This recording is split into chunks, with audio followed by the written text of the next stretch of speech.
को तोड़ ताड़ के 5,000 इधर 10,000 इधर कर दिया गया। सरकार ने बैठ दिए न्यारे जो के बिल्कुल, आप बिल्कुल ठीक कह रहे हैं ठाकुर साहब। जितना सरकार ने, अब हमारा यह है कि हमको नया परिसीमन कराना चाहिए।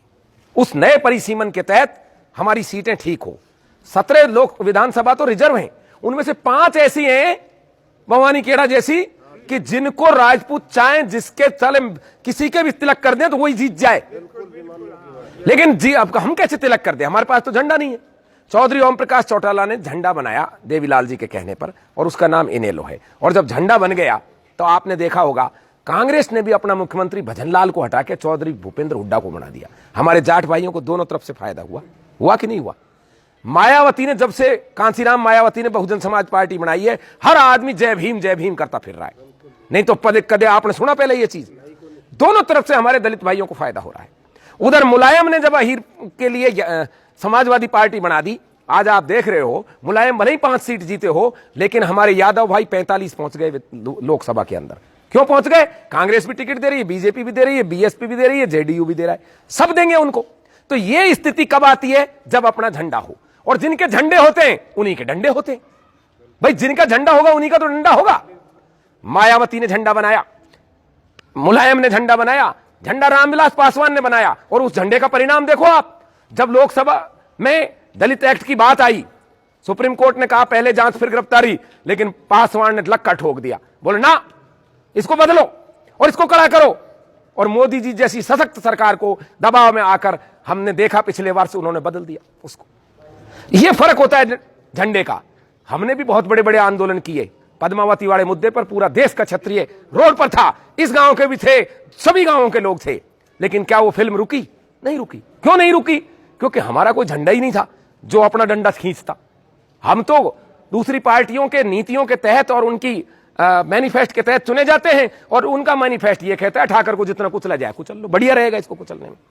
आज वो भंसाली फांसी पे होता यदि हमारा भी झंडा होता तो, लेकिन आज वो भंसाली हमने देखा राष्ट्रपति भवन में मोदी जी के शपथ ग्रहण समारोह में गया था, हमको चिढ़ा रहा था, क्योंकि हमारे पास ऐसा कोई इलाज नहीं है कि हम सरकार से समर्थन खींच सकें या सरकार को विवश कर सकें। 31 राजपूत है लोकसभा में, बावजूद इसके कोई भी राजपूतों का काम इसलिए नहीं कर सकता कि वो अपनी अपनी पार्टी के झंडे के तहत गए, आपके झंडे से हमारे झंडे से नहीं गए। इस सरकार में जाट भाइयों का भी झंडा है, हनुमान बेनीवाल। इसी सरकार में निषादों का झंडा है, 2 पार्टी बीजेपी से समर्थन करके 2 सांसद पहुंचा लिए उन्होंने। पासवान का है, अकाली भाइयों का है, सरदारों का, मराठाओं का है, लेकिन हमारा नहीं है। क्या हाल है?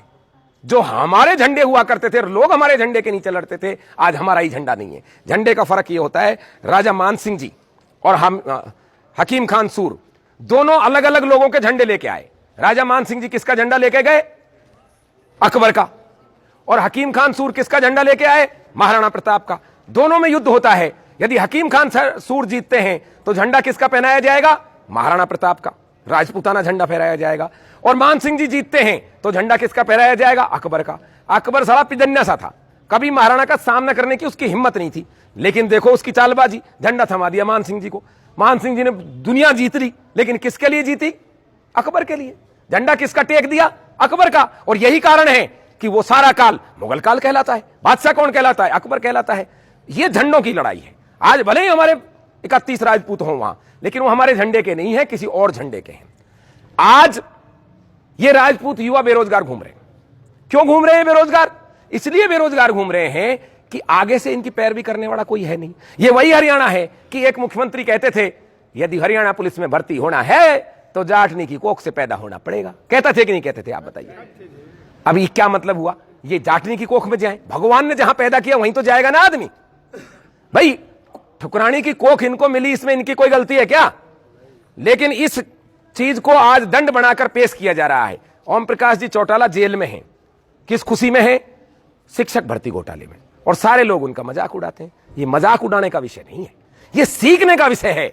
सीना तान कर वो कहता है कि मैंने अपने जाट भाइयों को मास्टर बनाया और मैं जेल में हूं, और जाट भाई भी सीना तान कर उसकी पार्टी को वोट देते हैं, आज भी देते हैं, चाहे भले ही बीजेपी जीती हो, लेकिन हर जगह 2-2, 3-3 लाख वोट उनकी पार्टी को मिले हैं। ये बात समझने की है। मुलायम सिंह कहते हैं मैं हर अहीर को करोड़पति देखना चाहता हूं, और कहते ही नहीं है बल्कि बना दिए। उत्तर प्रदेश में 50% एसडीएम आपको यादव जाति से मिलेंगे। और यह कहा जाता है जब किसी यादव के घर कोई बच्चा पैदा होता है, बधाई आज ही दे दो, 20 साल बाद ये एसडीएम बनने वाला है, ऐसा कहा जाता है उत्तर प्रदेश में। तो भाई ये जो मुलायम सिंह यादव है या चौधरी ओम प्रकाश चौटाला है, ये राजपूतों में कोई पैदा नहीं हो सकता क्या? क्या इन बच्चों के बारे में कोई विचार नहीं कर सकता क्या?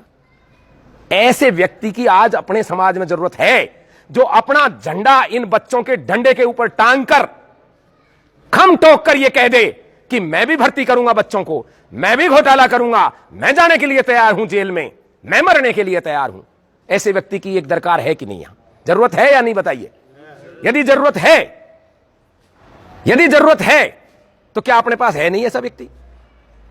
समाज को एक करने के लिए, एक झंडे के नीचे लाने के लिए एक ऐसा व्यक्ति चाहिए जिसकी सब मान्यता रखें, जिसका सब आदर करें, सम्मान करें, स्नेह करें।